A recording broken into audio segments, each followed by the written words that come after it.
This is the Station for Negotiation podcast, episode number 51. My name is Gene Killy, and I've been a lawyer and professional negotiator for 40 years. Spies have intrigued us for generations. From the Cold War image of the mysterious figure in a fedora and trench coat lurking under a fog-shrouded street lamp, to the dashing James Bond character saving the world from peril, to the nearly superhero level of Jason Bourne's augmented skills, we are fascinated by the danger and glamour of espionage. Pop culture has given us a memorable cast of characters that have the ability to become nearly invisible, collect the information they need, and defeat the bad guys. The truth, of course, is quite a bit different. Spies do leverage some extraordinary skills to do their work, but they are very much human beings, and the work they do is in large part far more mundane than Hollywood would lead us to believe.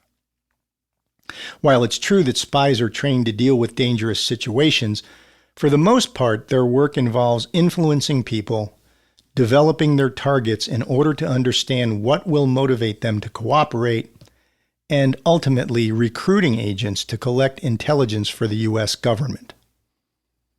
So, could it be that spies are actually the world's best salespeople? After all, what is a harder sale to make than getting someone to commit treason? And that's a wonderful passage from a book, a great book called Sell Like a Spy by Jeremy Hurwitz that came out about a year ago as I'm recording this.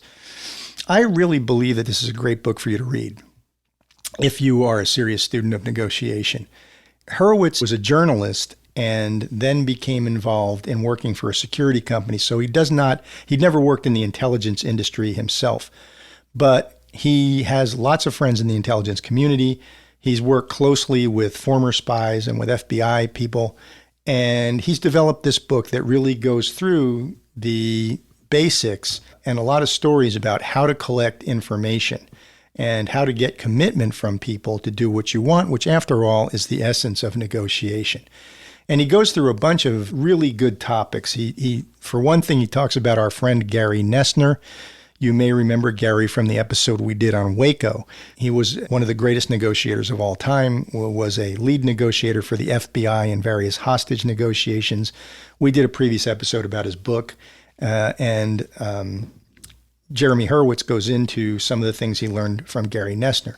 There's information in here about reading body language, detecting deceptive behavior, a lot of stuff about empathetic listening skills, which is terrific, and of course, the idea of gathering intelligence and information for use in negotiation. Now, I should warn you ahead of time that this book does not entirely deliver on its promise.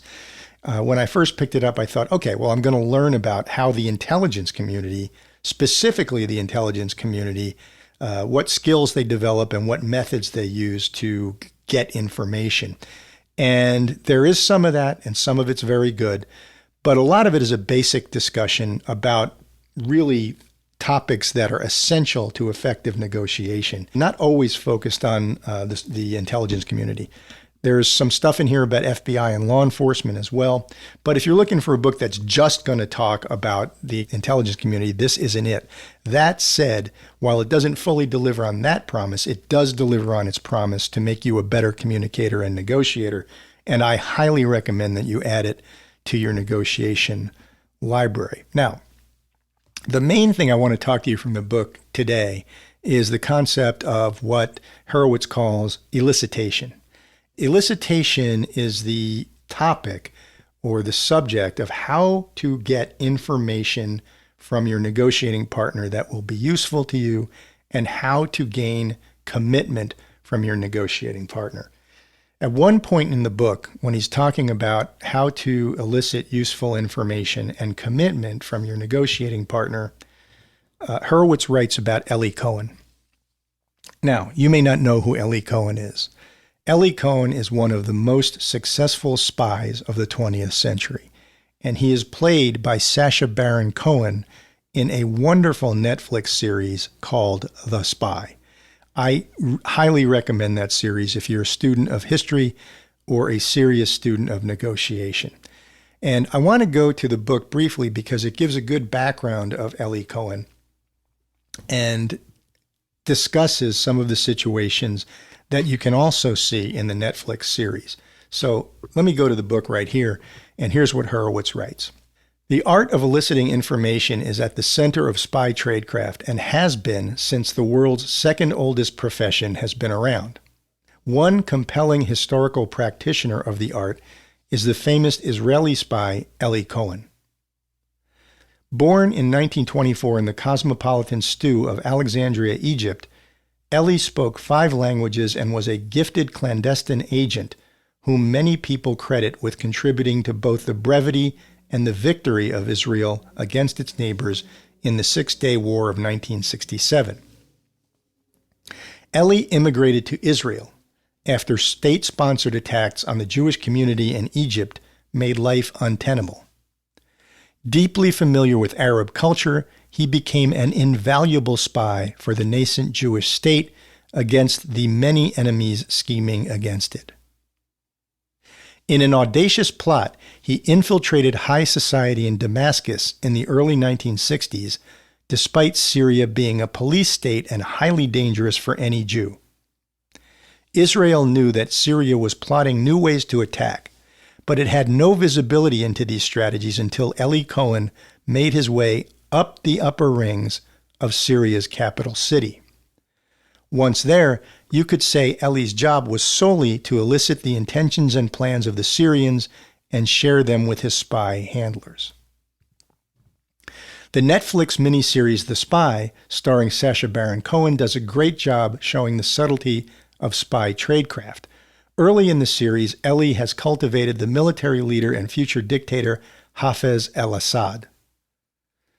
Eli is trying to get the proper documents to enter the paranoid state of Syria, and when visiting Hafez, he uses something similar to a stumbling ask, mentioning that he has secured a recommendation letter for his entrance, which he hopes will be sufficient. Hafez takes the bait and says, "Oh, please, I will write you another one." Eli, posing as Kamil Amin Tabet, replies, "Oh no, that's too much to ask." And Hafez scoffs at Eli's modesty, saying, "Nonsense, it would be my privilege." Eli had elicited what he needed from Hafez and furthermore made it feel like it was Hafez's idea. Let me stop there for a second because I just think this is so critical to really effective high-level negotiation. In this scenario, Eli Cohen never makes the overt ask, "Oh, Minister Hafez, could you please do me a favor and write me a letter of recommendation to get me into Syria?" He never asks that. Because once you make an ask like that, an overt ask, you are actually vulnerable. You've given control to the other person, right? That person is then in control of you to say yes or no. So you want to be very careful about doing that if you can. Here, what Cohen does is he never makes the overt ask. He makes friends with Hafez al-Assad, and he says, "Oh, I'm trying to get in. I got this letter. Hopefully it'll be enough." And then Hafez al-Assad, because of the human nature of people wanting to seem important and wanting to help, jumps in and says, "Let me write you a new one. This one will definitely get you in." It's really a wonderful scene.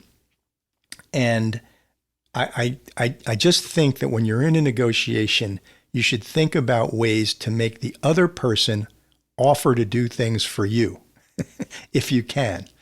And one way to do that is by capitalizing on their natural human inclination to seem important and to want to help you.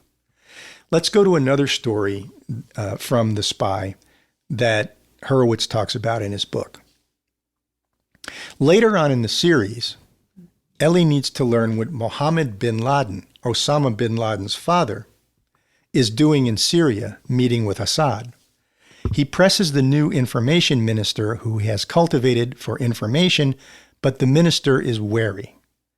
Eli uses the trigger of the minister's professional pride, wondering what good an information minister is if he doesn't have good information. The minister won't reveal the reason, only noting that he's happy to share secrets with Kamal. However, quote, the ones that might get you murdered are the ones I'm discreet about, close quote, the minister says.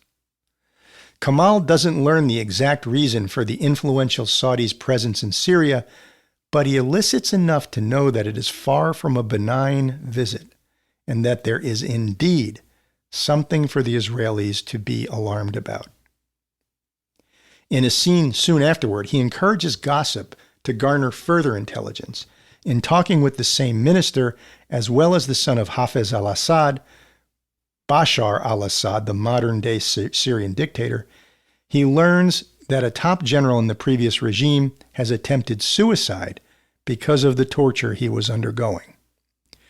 Throughout the series, Kamal, who's Eli Cohen, puts himself in the best position to elicit information by pushing the right human buttons to trigger the responses that he needs.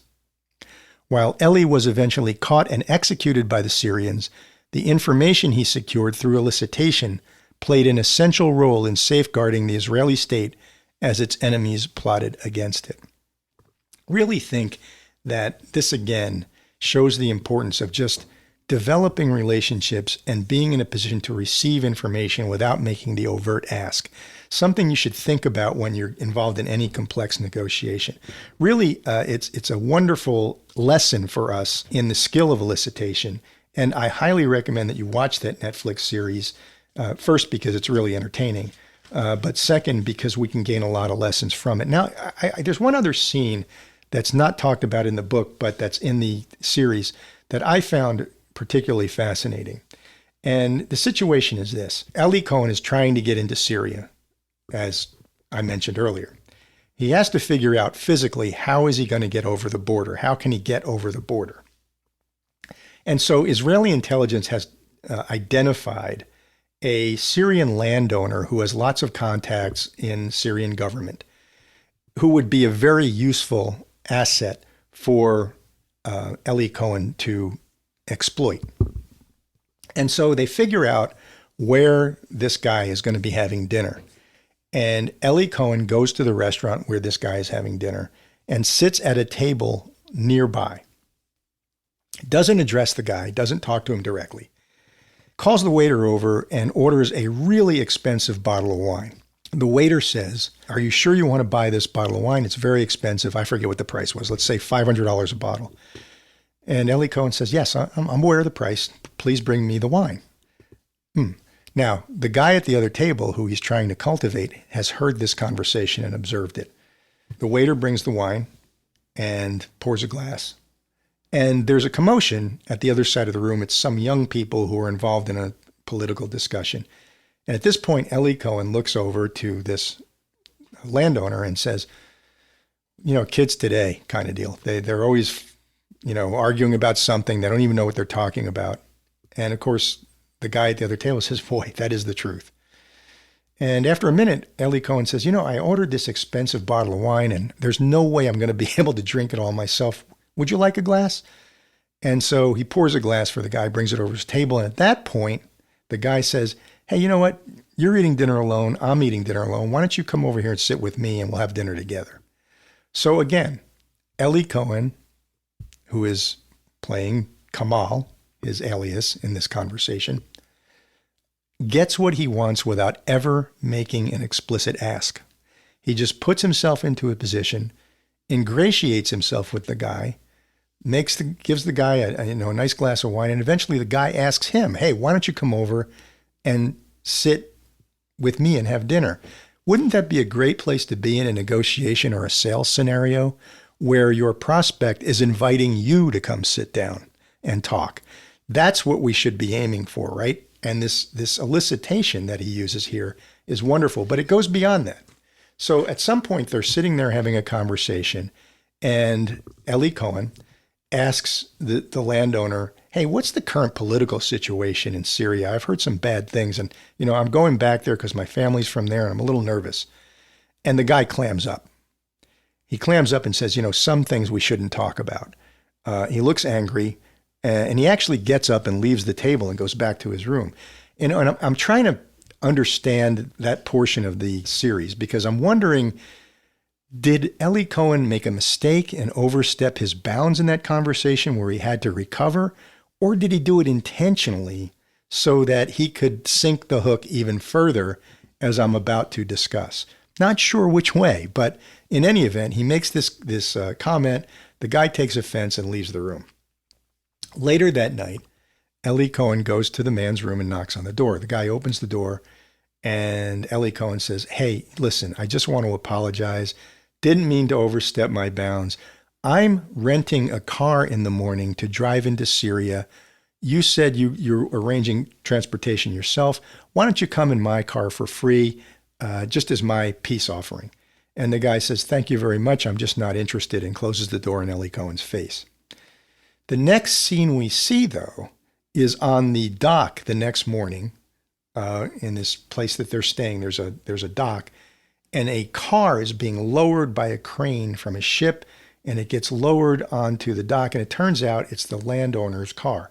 And Ellie Cohen knows that it's the landowner's car, and he comes out and he's walking to his own ride. Ellie Cohen has hired a car, walking to his own ride. He stops by and goes, "Wow, that is a beautiful car.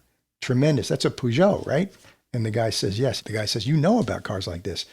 And Ellie Cohen says, "Oh, yeah, man, this is a Peugeot 404, 1.6 liter engine, 4 cylinders, 75 horsepowers. Beautiful car. You can't even buy this on the market. How did you get it? How in the hell did you get this car?" And the guy puffs up his chest and says, "I'm only the 7th person to own one." "Wow," says Ellie Cohen, "that's tremendous. Well, have a nice drive into Syria. Maybe we'll meet sometime in the future." And starts walking away. And the guy stops him. "Hey, wait, stop. Listen, come on back.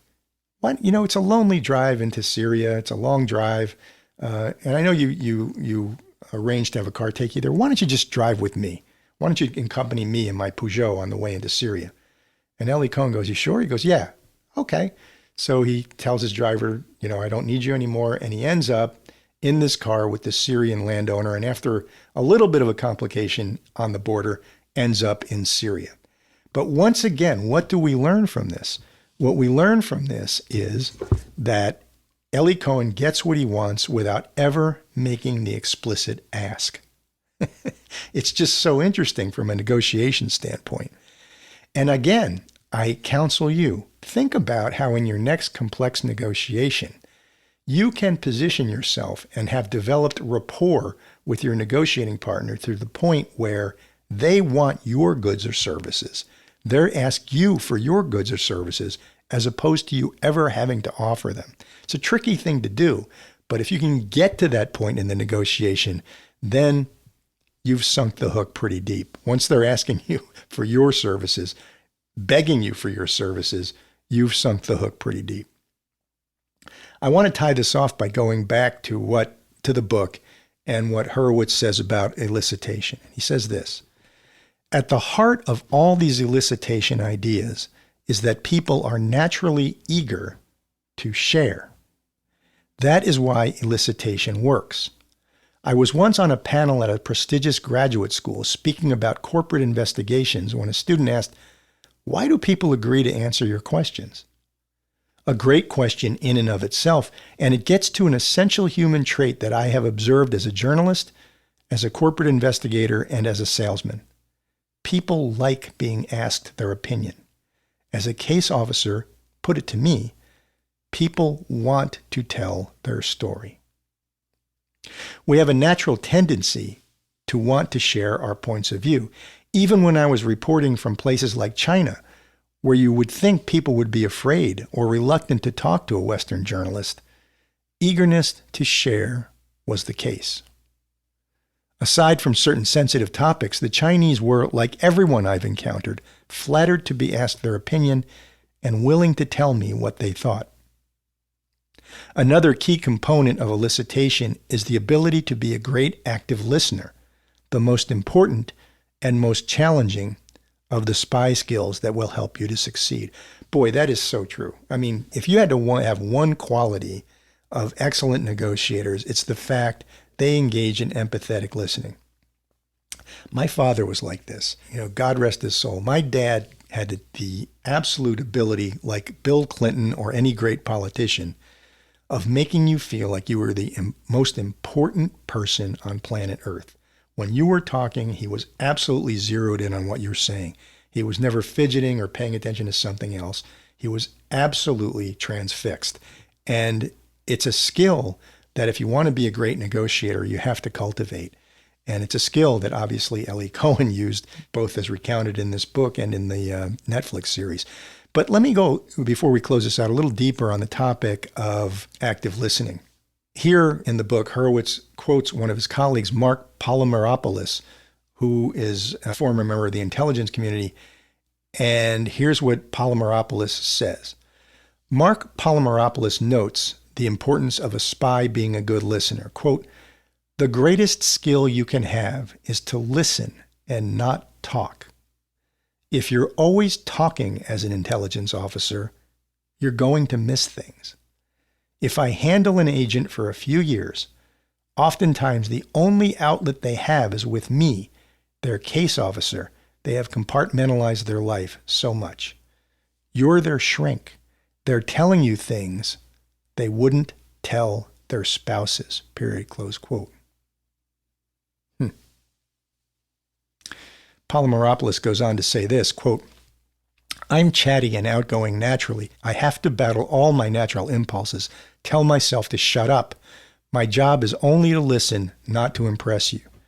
At the end of the day, I have to walk away from a short meeting, let's say in an Iraqi alley, with information.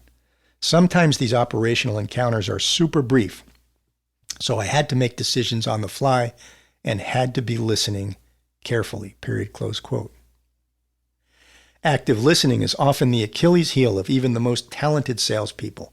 I'm thinking of a couple I've known over the years, charismatic, intelligent, and empathetic individuals who draw people to them through their winning personalities.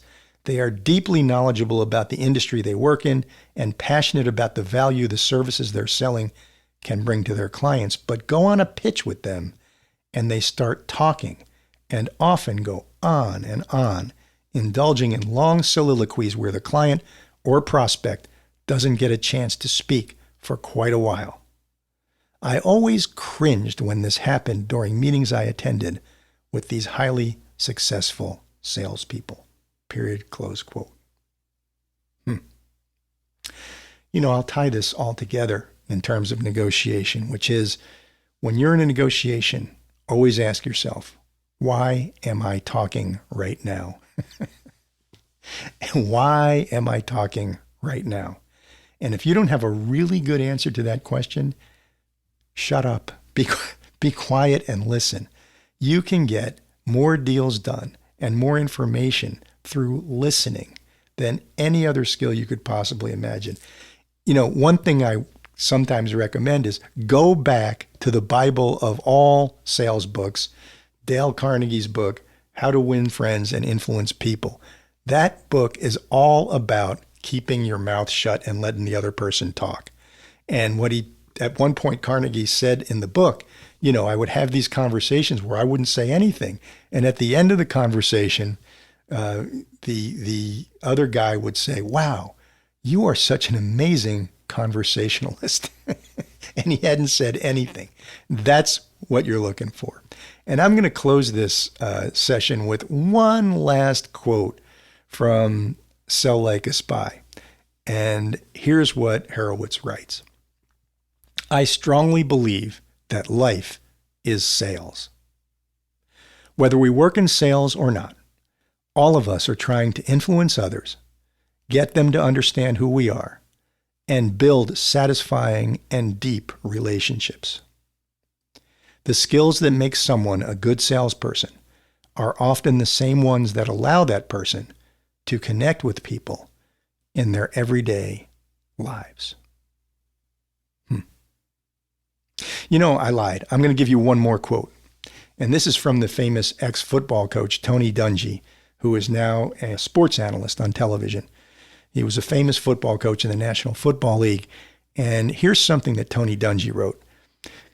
Quote, "Some people wear their statuses on their sleeves.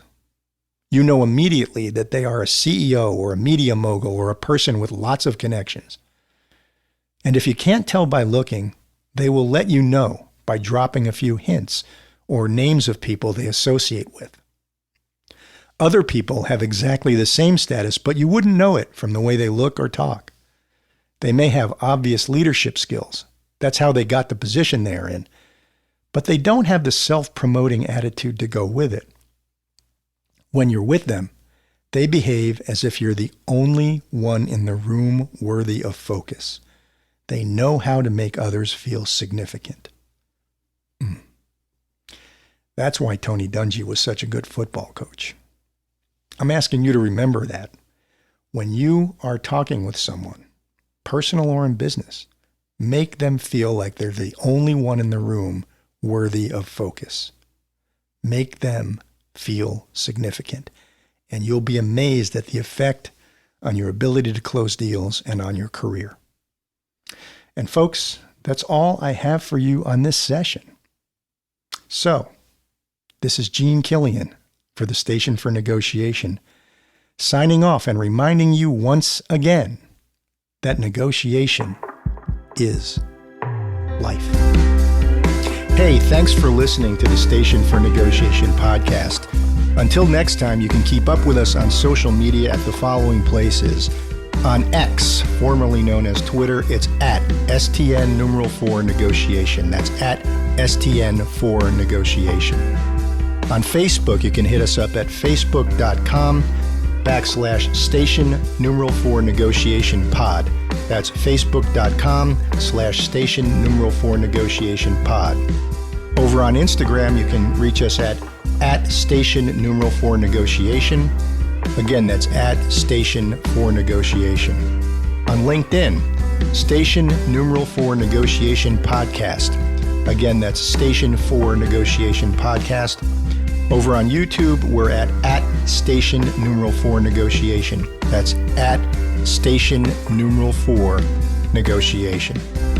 If you want to shoot us an email, you can do that at Station4Negotiationpod@gmail.com. That's Station4Negotiationpod@gmail.com. So we'll see you next time on the Station for Negotiation podcast. And until then, remember, negotiation is life.